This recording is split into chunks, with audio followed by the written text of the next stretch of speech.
Amém.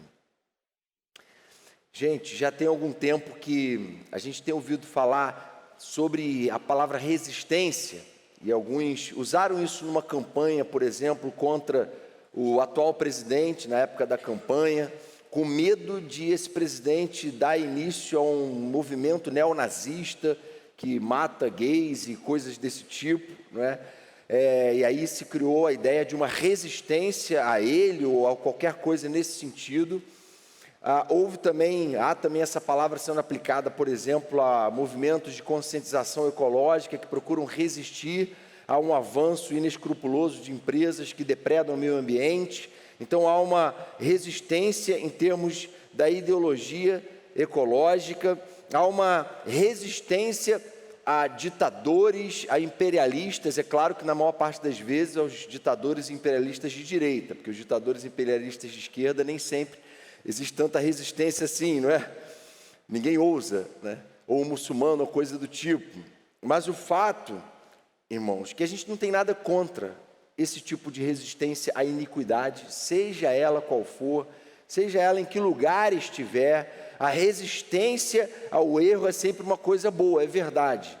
Mas é verdade também que é muito mais fácil a gente falar de resistir ao erro do outro, a resistir ao erro de um grande movimento, de um governante, de um país, do que falar de resistência a nós mesmos.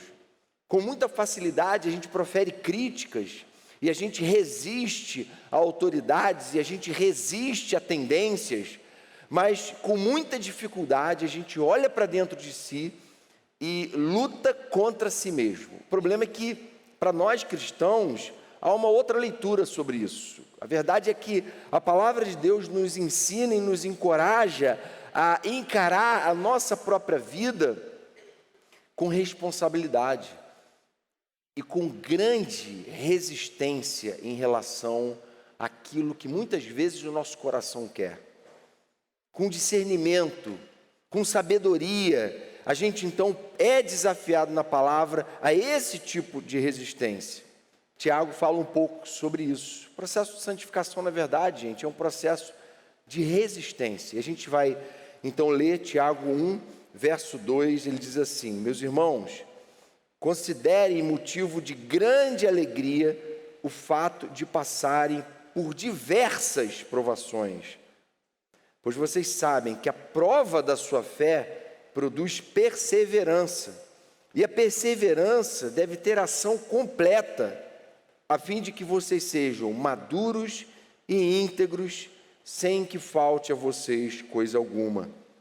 Se algum de vocês tem falta de sabedoria, peça a Deus, que a todos dá livremente, de boa vontade, e lhe será concedida. Peça-a, porém, com fé, sem duvidar, pois aquele que duvida é semelhante à onda do mar, levada e agitada pelo vento. Não pense tal pessoa que receberá coisa alguma do Senhor, pois tem mente dividida e é instável em tudo o que faz. Verso 12: feliz é o homem que persevera na provação, porque depois de aprovado receberá a coroa da vida que Deus prometeu aos que o amam. Amém?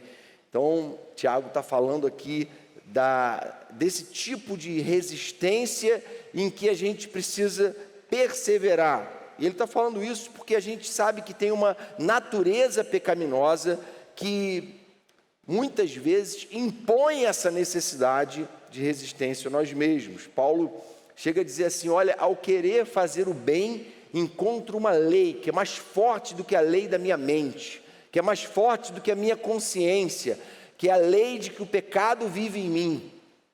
Ao querer fazer o bem, tem algo mais forte, tem algo que eu não consigo vencer, eu não tenho forças em mim mesmo para vencer. E é com muita luta, com muita perseverança que eu resisto a esse poder e a essa força. Paulo já fala para a gente, mas Tiago está falando aqui, na verdade, a respeito de 3 grandes obstáculos nesse trecho que a gente leu. Ele diz que os problemas são 3. Primeiro, porque a gente é preguiçoso, a gente é muitas vezes imediatista, a gente não tem perseverança, a gente é tolo e a gente é soberbo. A gente é preguiçoso, tolo e soberbo. Por natureza, todos nós somos. E aí, para a gente amadurecer na caminhada com Deus, não tem jeito, a gente vai ter que encarar isso. A gente vai ter que enfrentar esses inimigos que constantemente estão puxando a gente para trás, puxando a gente para baixo, puxando a gente contra a vontade de Deus, empurrando a gente contra a vontade de Deus.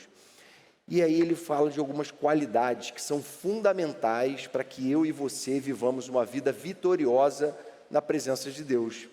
A primeira delas, eu vou chamar de resiliência, que é uma palavra mais recente. A física usa resiliência, que originalmente é uma palavra da física, para falar do modo como um corpo que sofreu alguma deformidade tende a voltar para a sua forma original. Entendem como é que isso tem a ver com a nossa vida com Deus? Nós não fomos criados com os impulsos pecaminosos, com as impurezas que a gente enfrenta hoje.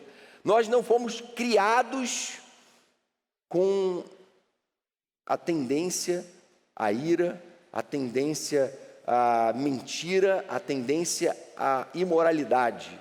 Nós fomos criados santos, bons e perfeitos por Deus. Esse é o projeto de Deus para o homem desde o princípio. Mas aí veio o pecado e nos deformou. Deformou a nossa consciência, o nosso caráter, deformou a nossa capacidade de compreender as coisas, deformou e tirou a gente então da forma como Deus nos criou para ser. E aí vem Jesus e mostra como a gente deve ser. E o que a Bíblia ensina é que a gente precisa exercitar essa resiliência, que é a atividade de voltar a ser como a gente era no início. E a gente vai precisar de muita força e de muito empenho para isso, porque agora há uma força constantemente deformando a gente, a força do pecado que não para de agir. A psicologia diz, pegou emprestado esse termo da física para falar que a resiliência é a capacidade de se recuperar de situações adversas e aprender com elas. Todos nós enfrentamos situações difíceis, adversas, e não é só situações das quais a gente é vítima, não. São situações que têm a ver com decisões erradas, que têm a ver com sofrimentos, que têm a ver com tristezas que a gente experimenta por conta de erros nossos mesmo, consequências dos nossos próprios pecados. E como é que a gente se recupera dessas coisas? Conversão é, por excelência, um retorno, um tempo de recuperação disso. Agora, olha o que Tiago fala no verso 2. Considerem motivo de grande alegria o passarem por diversas provações. Situações adversas são positivas na vida daqueles que estão com Deus. Quando Paulo fala assim, tudo posso naquele que me fortalece, antes disso ele fala de um monte de luta, de dificuldade, de fome, de escassez, de luta que ele estava enfrentando. E aí ele fala assim, eu posso passar por tudo isso, posso todas as coisas naquele que me fortalece, posso passar por lutas, por dramas, por adversidades. Sabe por quê? Porque quando a gente está com Deus, todas as coisas cooperam para o nosso bem. Mesmo as lutas, mesmo as adversidades, até mesmo, ousaria dizer, os pecados que a gente cometeu no passado, que são para nós hoje motivo de peso, de tristeza, de angústia, de arrependimento, de vergonha, até isso Deus usa para pavimentar o caminho daqui para frente.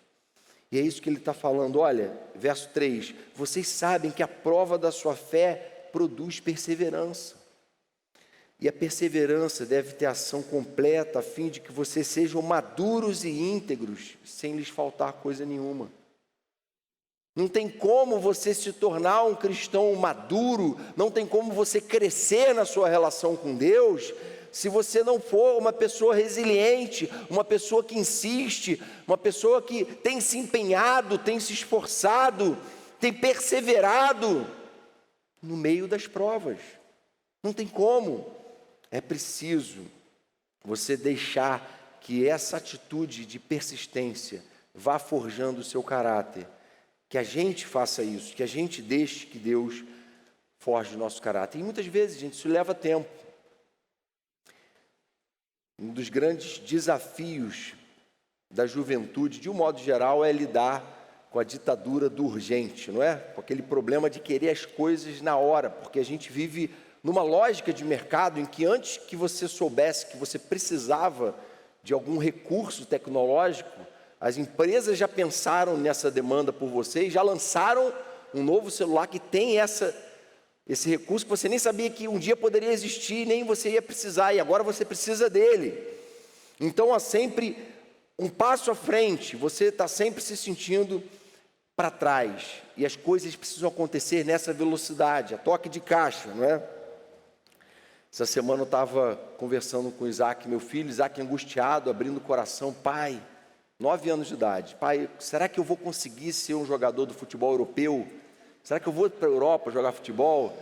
Falei, meu filho, vamos fazer o seguinte, para pensar um pouco aqui, ó, Neymar. Pensa em Neymar com 9 anos de idade. Você acha que Neymar da sua idade ficava pensando assim, pô, um dia eu vou jogar na Europa, né? Não, o Neymar amava jogar bola. Ele amava fazer aquilo, ele só queria fazer aquilo o dia inteiro. Por quê? Porque ele tinha prazer naquilo. Levou anos, talvez 10, 15 anos, até que ele se tornasse quem ele é hoje, em termos de reconhecimento do talento. E às vezes, a verdade é que essa atitude dele imatura, do meu filho, revela uma coisa que está, em alguma medida, em todos nós, de querer logo que o sonho se realize. E aí, providencialmente, a gente fez uma devocional em cima da história de Davi. Aí a gente estava lá lendo o momento em que Saul então morre, Davi sucede ele no trono, e Isaac falou assim, pai, mas Davi já não era rei, ele não tinha sido ungido rei lá um tempo atrás, na leitura lá de trás. Aí eu falei, sim filho, ele foi ungido, mas teve um tempo aí, de mais de 10 anos até que ele se tornasse rei. Deus nem sempre trata com a gente de modo instantâneo, imediato, no nosso tempo, no nosso horário, no nosso plano, mas Ele tem propósitos para nós e Ele quer que a gente cumpra certos estágios. E muitas vezes, no meio desse estágio, a gente vai ter que aprender o caminho da resiliência, da perseverança, da persistência, de a gente botar a cara no pó, se colocar diante de Deus e aguardar o tempo dEle para realizar o propósito dEle na nossa vida. E isso tem a ver com todas as áreas da nossa vida, tem a ver com a nossa santificação, tem a ver com a sua carreira, tem a ver, enfim, com os projetos ministeriais que Ele tem para você. Talvez aquele sonho que você tem, ele vai se realizar, mas não vai se realizar agora. Deus quer te preparar hoje. Mas o nosso pecado nos faz fracos, desanimados, preguiçosos, imediatistas. E o que o Tiago está falando é que isso não funciona com a nossa relação com Deus. Para a gente andar firme na fé, para a gente ter vitória sobre o nosso pecado, para a gente amadurecer e ser muito usado por Deus, como gente que a gente admira hoje aí é usada, a gente tem que exercitar com humildade a capacidade de ser resiliente. É mais fácil não acreditar em si mesmo do que encarar todo dia o desafio do crescimento.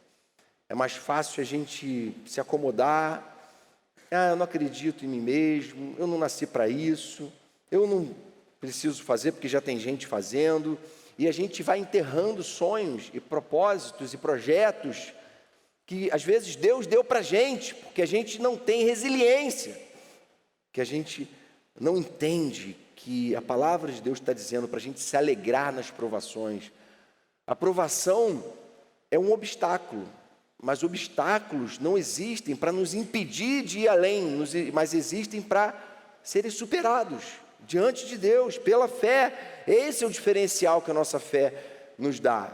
Fé em Cristo não tira da nossa frente os obstáculos, pelo contrário, ela coloca muitos outros, mas o poder do Espírito Santo nos capacita a superar esses obstáculos, e nós superamos as provações, é isso que ele fala no verso 3, nós entendemos o papel dessas provações no nosso amadurecimento. Paulo falou, quando estou fraco, então é que sou forte.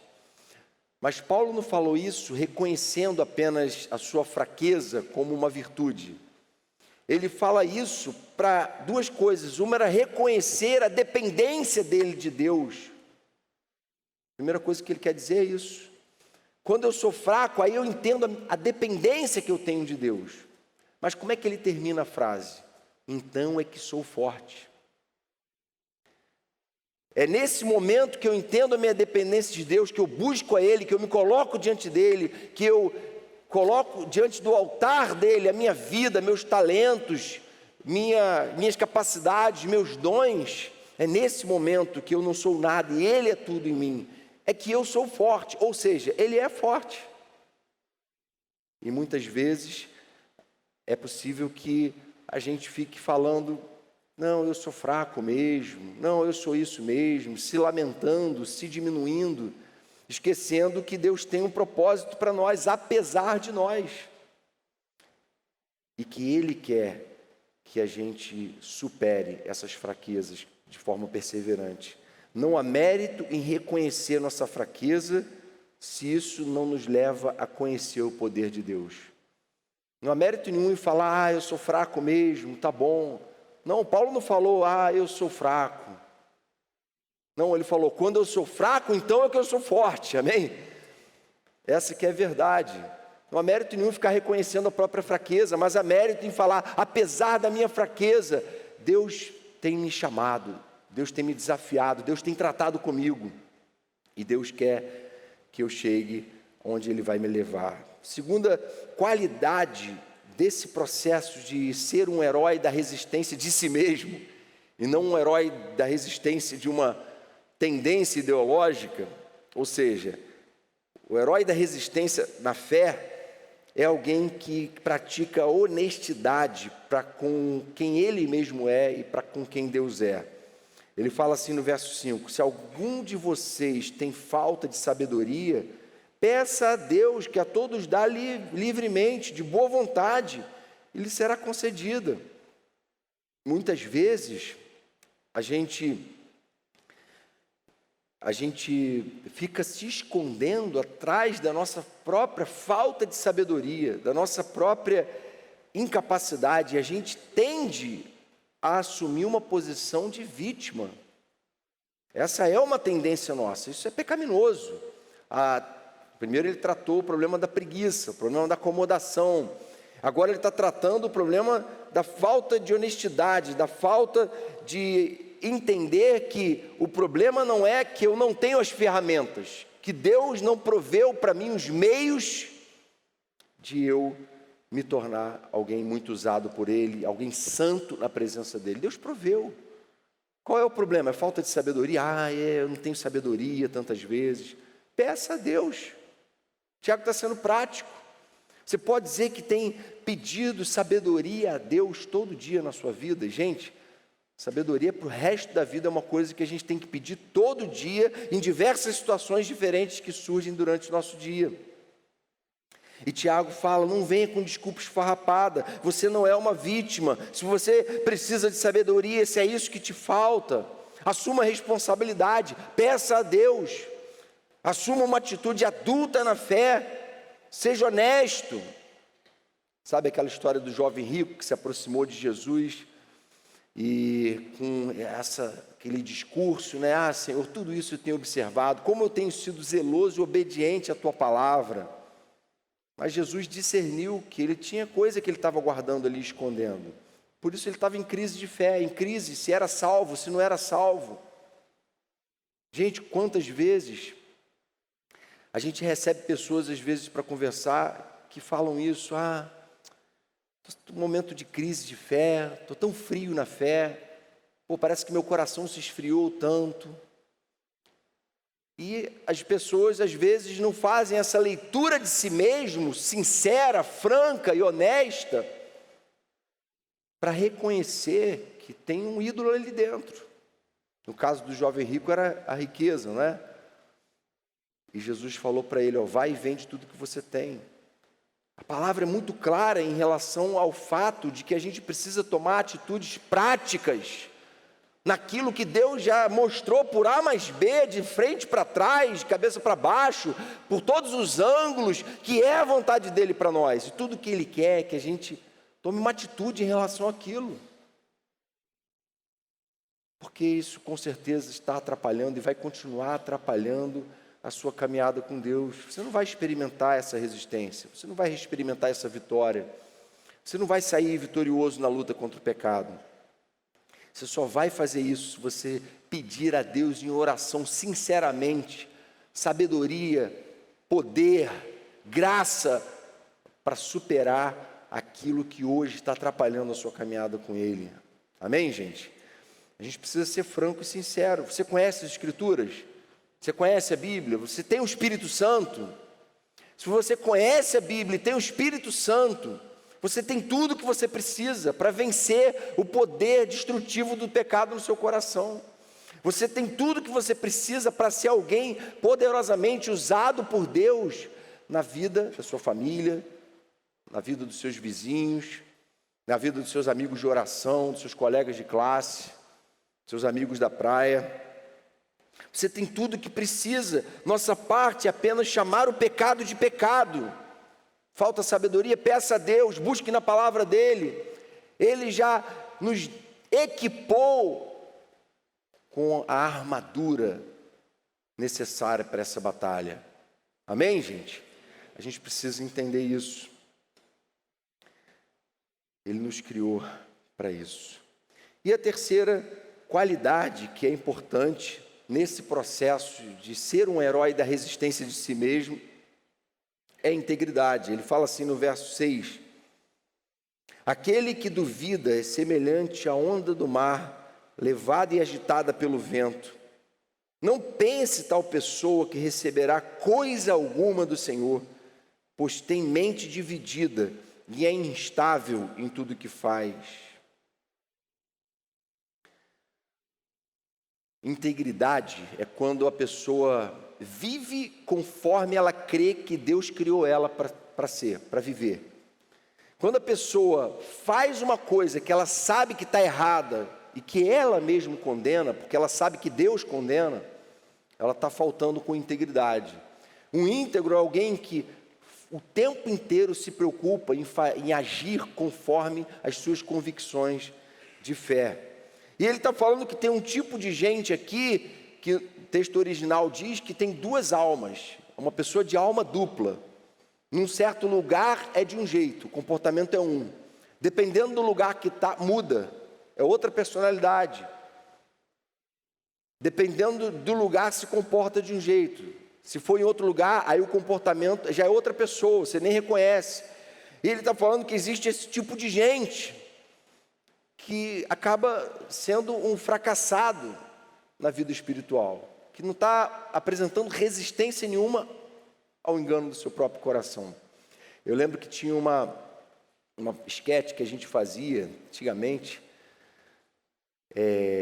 que o cara se convertia e aí um ator ficava ali do lado dele, né, representando Jesus, porque a partir do momento que ele se converteu, Jesus começa a andar com ele, né? E aí ele vai para casa: pô, Jesus, nem acredito, eu vou ter o Senhor comigo aqui o tempo todo, para onde eu vou o Senhor vai junto. E isso, pô, que maravilha, nunca pensei que um dia eu viveria isso que eu estou vivendo aqui, de ter o Senhor comigo, do meu lado o tempo todo. Olha, primeiro amor, aquela coisa maravilhosa. E aí vem um amigo dele e chama ele para a balada. E aí ele: pô, não posso, estou com Jesus agora, não tem como. Aí o amigo insiste. Aí lá para as tantas ele acaba cedendo e fala: tá bom, vamos fazer o seguinte, eu vou conversar com Jesus, e se Jesus topar, então eu vou conversar com ele, ele fica em casa e eu vou com você, tá? Daqui a pouco eu volto e encontro ele aqui.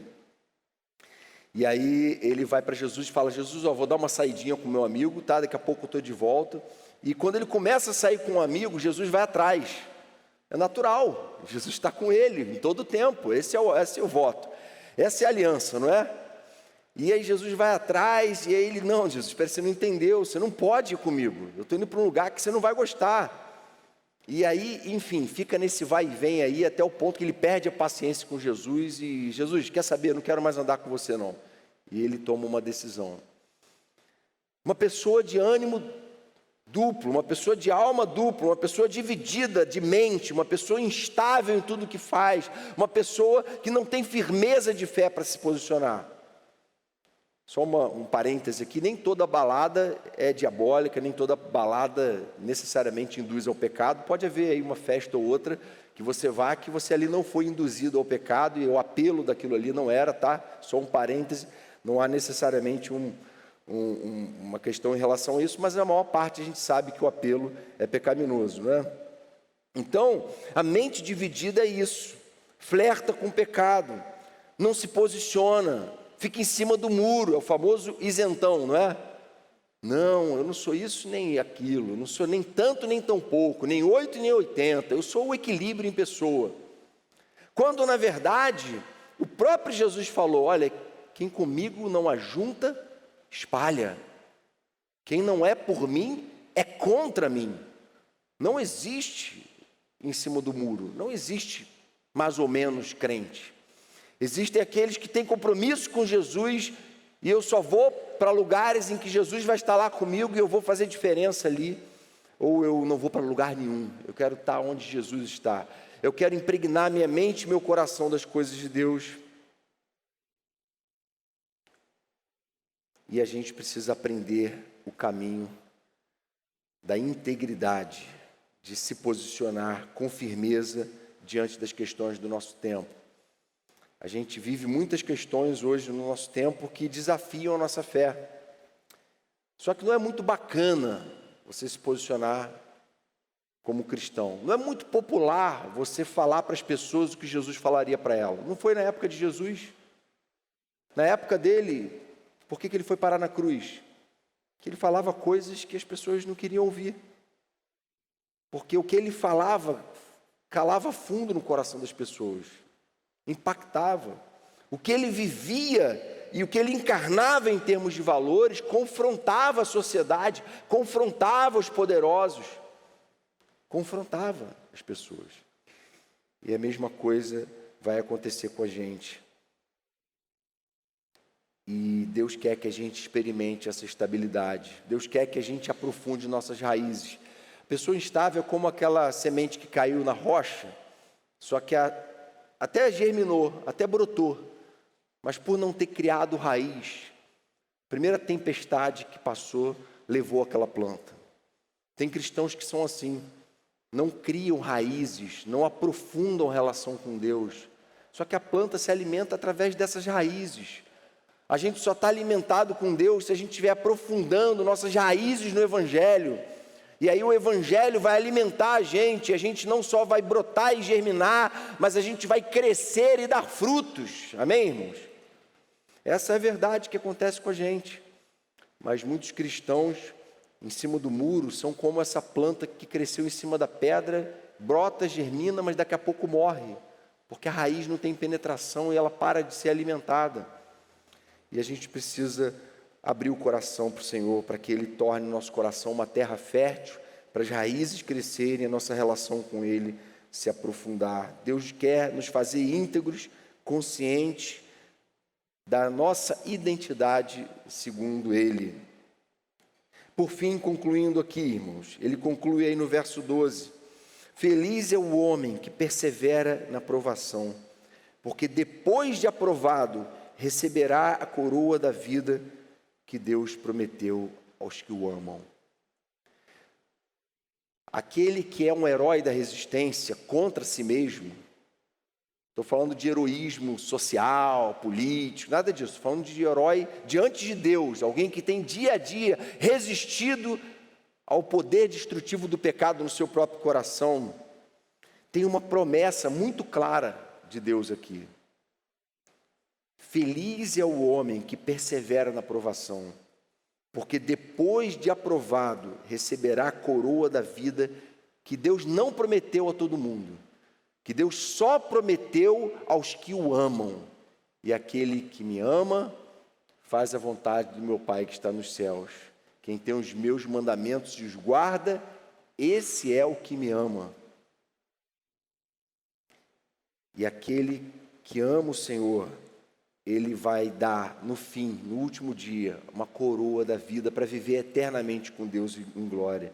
Os verdadeiros heróis da resistência para Deus são aqueles que enfrentam a ditadura, não dos políticos, dos poderosos, dos terroristas ecológicos da Austrália, dos raivosos da direita e da esquerda. Os heróis da resistência para Deus são aqueles que enfrentam sim a ditadura dos seus próprios corações.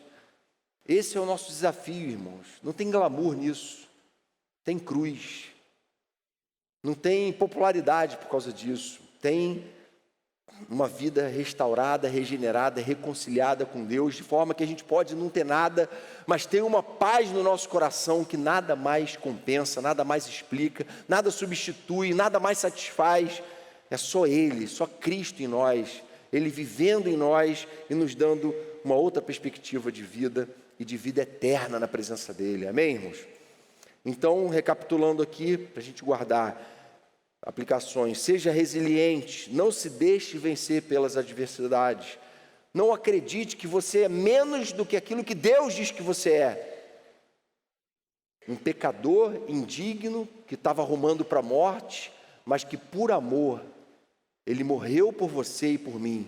Ele nos resgatou das trevas e Ele tem um projeto, e Ele quer que a gente resista até o fim, para nos coroar em glória. Amém? Segunda aplicação: seja honesto, encare as coisas como elas são, sem vitimismo, sem ilusão, sem falsear a verdade, sem se fazer de coitadinho. Seja franco. Qual o problema? Falta de sabedoria? Qual o problema? Pecado tomou lugar? Qual é o problema? O que Deus tinha para falar, Ele já disse. O que você ainda não leu aqui, eu tenho certeza que o Espírito Santo está te orientando aí. Então, seja honesto. Trate dessas coisas diante de Deus. Coloque sua vida diante dEle. E não esconda nada. Coloque totalmente a sua vida debaixo do tratamento que Ele quer operar para a glória dEle. E por fim, seja íntegro. Faça o que você sabe que precisa ser feito. Cumpra a sua vocação, como Paulo, no último dia, ele fala: combati o bom combate, completei a carreira, guardei a fé, já agora eu estou sendo oferecido como libação, fazendo alusão à oferta de sangue, do sangue dele que seria derramado como mártir, decapitado. Seja íntegro até o fim, sirva ao Senhor com alegria e sabendo que aquilo que Ele tem a te dar é muito mais precioso, é muito mais glorioso, é muito superior a qualquer coisa que qualquer rede social, que qualquer publicidade, que qualquer popularidade pode te dar. É muito superior até mesmo ao que a sua própria família pode te dar. É muito superior ao que você sonha para você mesmo. Eu sonho ter uma família construída, eu sonho com uma carreira brilhante. Essas coisas todas são boas, mas elas são pequenas diante daquilo que Deus tem reservado para você em glória e eternamente na presença dEle. Amém? Senhor querido, obrigado pela Tua palavra. E a gente quer Te agradecer pelo fato de ela ser tão clara, Senhor, em nos ensinar que não vai ser no nosso tempo, do nosso jeito, que nós precisamos mais e mais, Senhor, andar na verdade, enfrentar nossos verdadeiros inimigos, que estão muitas vezes dentro de nós mesmos, nossas próprias vontades, nossos próprios enganos, nosso próprio coração é o nosso maior inimigo, e a gente quer Te pedir, Senhor, vem dar a cada um que está aqui me ouvindo, Senhor, vem dar a Tua vitória, Senhor, na caminhada contigo, vem dar vitória sobre o pecado, vem fazer com que cada um aqui experimente sonhos realizados na Tua presença, uma vida plena, uma vida satisfeita, uma vida em que o Senhor sacia, uma vida em que o Senhor é tudo para nós, uma vida em que o Senhor nos faz transbordar de uma alegria que o mundo não conhece, que nada nesse mundo pode oferecer. Vem, Senhor, fazer de cada jovem que está aqui me ouvindo agora um verdadeiro herói da resistência contra o pecado, contra os enganos do seu próprio coração, contra as seduções desse mundo. Que o Senhor nos faça focados no Senhor e na Tua glória, Senhor, sabendo que esse prêmio da soberana vocação já está aguardando a gente eternamente em glória. Em Teu nome que Te pedimos, Jesus. Amém, Pai.